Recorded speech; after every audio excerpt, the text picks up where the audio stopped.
So, I'm not a big gamer. That's more my boyfriend's forte. I usually just sit and watch him play stuff, and call me a sucker for anti-westerns, but some of my favorite games he's played have been the Red Deads. I really love the overarching story, the characters, the world. Everything just scratches an itch for me. The whole Red Dead franchise is pretty cool, rich with that if Tarantino was charged with directing a McCarthy adaptation flavor. At least, that's my observation at this point. One character captured my fancy in specific, though, in the first game, and in my opinion he remains the most interesting aspect of the entire narrative. I don't think I'm alone in this either. The strange man may come and go like any other NPC, but what sets him apart is his enigmatic aura, how he knows all these things he shouldn't, like Dutch killing that girl in Blackwater, and how he even seems to predict future events, from Uncle and John Marston's deaths at the hands of the Pinkertons to Abigail's eventual death by disease. The fine spot he references later becomes the gravesite for them all, which begs the question, how does he have all this information? There's not many satisfying explanations apart from him being some kind of supernatural entity.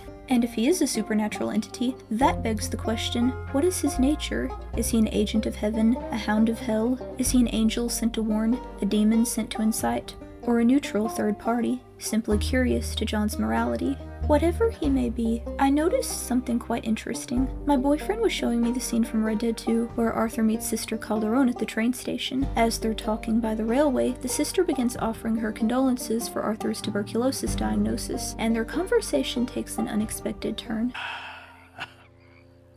I've lived a bad life, sister. We've all lived bad lives, Mr. Morgan. We all sin. But I know you. You don't know me. Forgive me, but that's the problem. You don't know you. What do you mean? I don't know, but whenever we happen to meet, you're always helping people and smiling.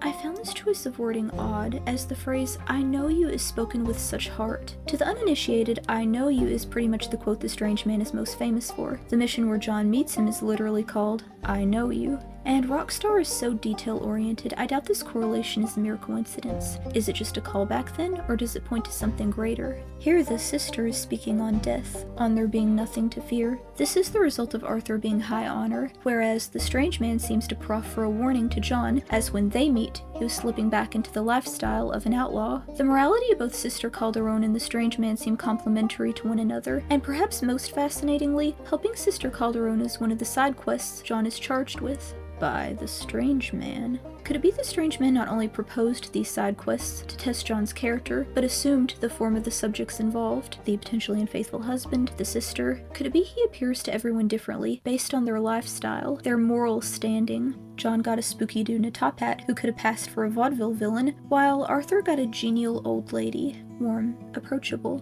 I actually made my boyfriend look up if anyone had noticed this yet, and oh, Reddit, my old friend, you never let me down. So, I'm not the first to call out the whole "I know you" thing, but it blew my mind all the same. Doubly so because I tend to agree with the people who say the strange man is actually an incarnation of death. The Easter eggs in 2 prove as much, in my opinion. And you may say, "Owlie, you say everything is an incarnation of death. You're kind of compromised." And I'd say, that's not true. Only like 99% of things.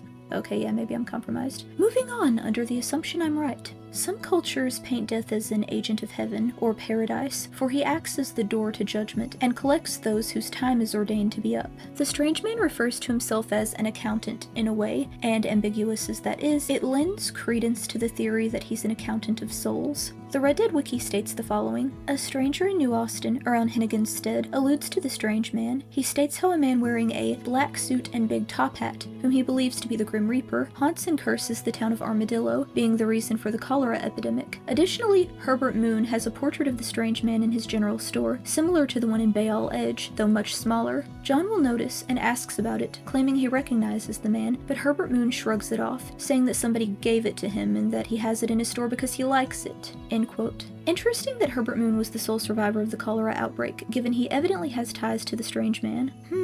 Maybe the Strange Man was just like, hey dude, I'll spare your life, but in exchange you have to put this picture of my beautiful face on your wall. Seriously though, theories do exist that posit Herbert Moon struck some sort of deal with the Strange Man, and if that's the case, the nature of the Strange Man would be murky at best. Traditionally, an agent of heaven wouldn't be caught dead doing business with a guy like Herbert Moon. Moon is a hateful, bigoted man drunk in his own vanity, but maybe Rockstar has different ideas for the universe they've made and the entities that dwell therein. Fiction is fiction for a reason. Conversely, it is possible that the death of Red Dead is more nefarious in nature, and is merely permitted by a higher power to tempt and make deals with people in an effort to gauge their true character. I don't know, we don't really have enough details to be sure. Let's just operate under the assumption Rockstar intends him as a cosmic servant, a neutral. Back to the initial theory with the sister. Sister Calderon can apparently be found just kinda chilling at various points in the game, and you could use this as a disqualifying factor regarding her being more than just a regular human. It's the 1890s, and with consumption, typhoid, dysentery, scarlet fever, yellow fever, cholera, and so forth in full swing, death probably wouldn't have much time to just tarry in close proximity of the main character.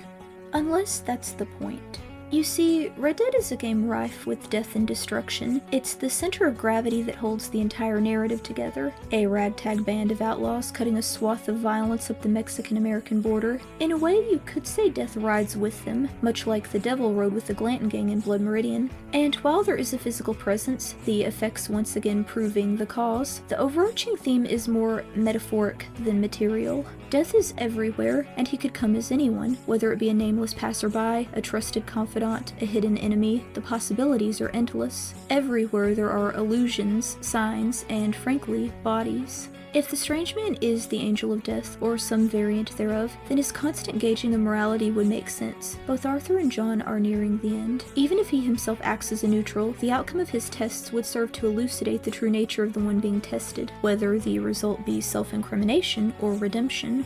Red Dead redemption, if you will.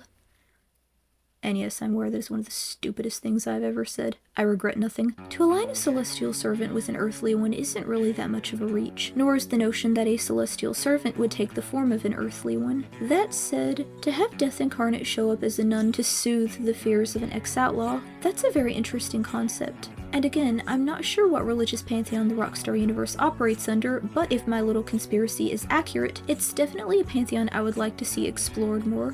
And you know the beauty of it? They're not gonna do it. 99% sure they're not gonna do it, because Rockstar knows that less is more. Questions are what keep people coming back. That and Red Dead is likely over. What more could they really do unless they wanted to follow Sadie into her new life as a bounty hunter, or make it an anthology like American Horror Story and start with a whole new cast of characters? Maybe change the setting to World War I or something? Red Dead is vague enough it could refer to any red and any dead. There is no law saying it has to be Western. But they're probably going to divest altogether creatively in favor of growing the GTA franchise. 6 is just around the bend, and no telling what all is going to come of that. Anyway, hope you enjoyed my theory. Plenty others beat me to it apparently, but still. So what are your thoughts on this whole conspiracy? Opine in the comments below, and as always, thanks for watching.